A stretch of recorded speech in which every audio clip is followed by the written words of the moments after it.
Hi everyone, in this video I'm going to be talking about the images that I captured in my Bluebell photography video. If you haven't seen that yet, then I'll include a link up here and in the description, and I'll also include a link to the video where I planned this shoot some months ago, so go and check that out if you haven't seen it already. So now let's get talking about the images. So there's 4 images in all. I captured some portrait, vertical orientation shots and some landscape. And I'll explain why I went for portrait in this kind of situation. Mainly because the trees are such a prominent feature in this woodland. They're beech trees and they're really tall and thin, and they really make up the scene. And if I was just to concentrate on the bluebells, which I know is very tempting when you're doing bluebell photography, but if I was just to do that, then I think it would miss some of the impact that I saw or that I wanted to get across. And really in this wood, these trees are arranged in such a way all over, and it's just a matter of picking out ones that stand out to you, or little snippets of the scene that stand out to you.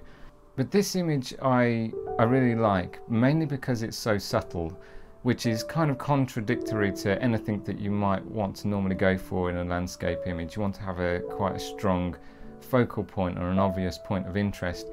But this is just made up of a few small slight clues as to what you're looking at here, if that makes sense. You've got this tree, which is the closest to you, the most in the foreground, and that kind of catches your eye with a bit of light catching it, and then this gentle path of bluebells that lead you deeper into the wood, and then you've got the illuminated leaves further at the back there. And so it's not completely missing this point of interest, but it's more of a showcase of the scene. And yeah, and I like it in that way. I think maybe if I was to actually capture this again, the crop could be a little bit looser so that it's not so close to some of the edges of the trees. But in terms of the arrangement of the trees and the way that the bluebells sweep off into the distance, then the golden sunlight at the back, I'm really pleased with it.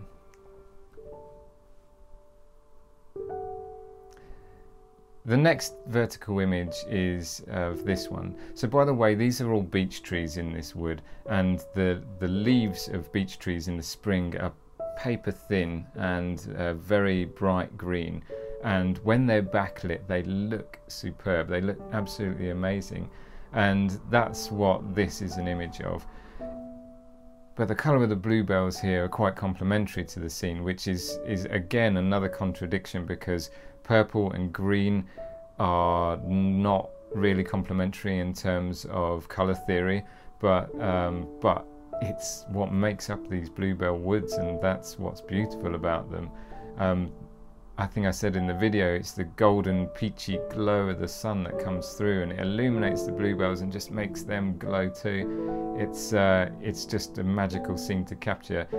And this, as I said, is showcasing the leaves that are glowing off of the beeches, and then you've got this slight jarring, maybe a little bit distracting, but actually I quite like it, in that this very dark tree trunk that kind of splits them up, and then it's, for me, this is kind of offering glimpses through the wood, and yeah, but really the main thing I like about it is those leaves and how they're glowing.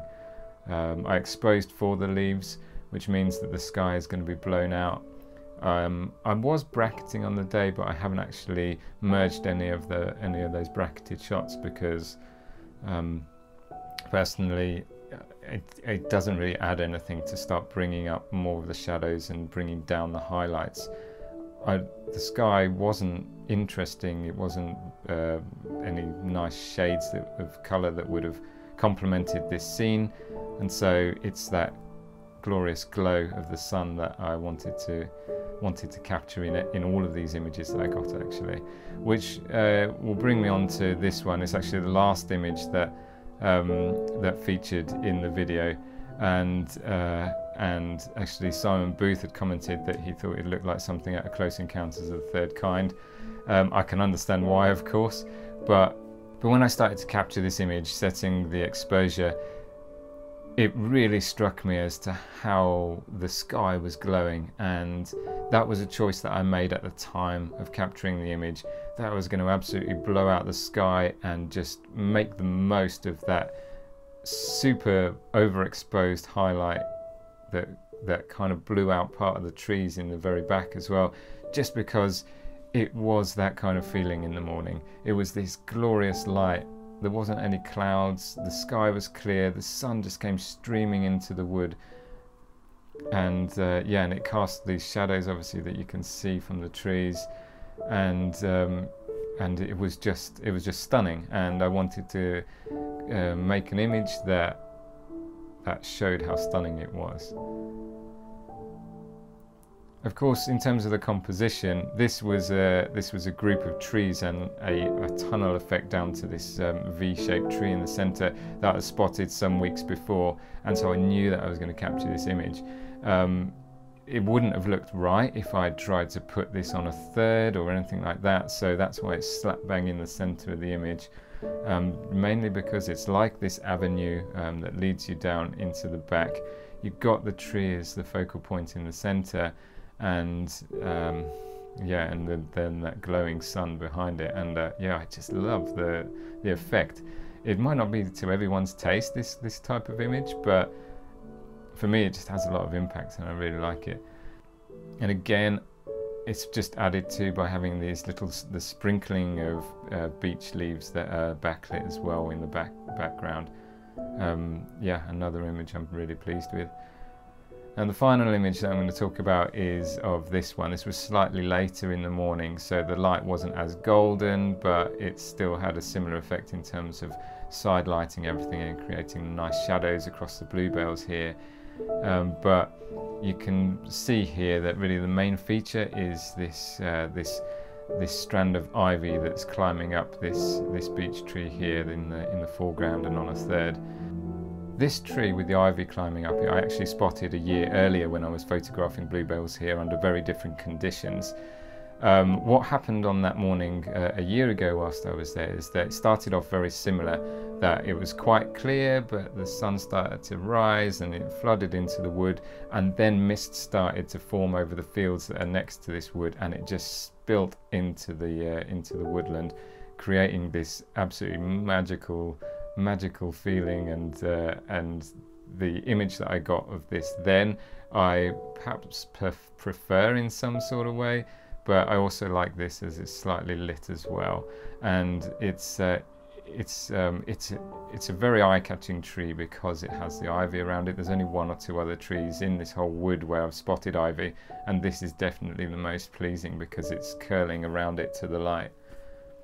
Again, this image features a lot of the things that are in some of my other shots there, with the backlit beech leaves and the side lit bluebells. Everything's glowing, and I keep saying that word, but it's just how it was in the morning. And yeah, these bluebell woods are just superb. Thanks to everybody who's left a comment on that video. I've received such great feedback over these images, which is very humbling, but I've never seen the words wow and stunning appear so many times in the comments on one of my videos, so thank you very much.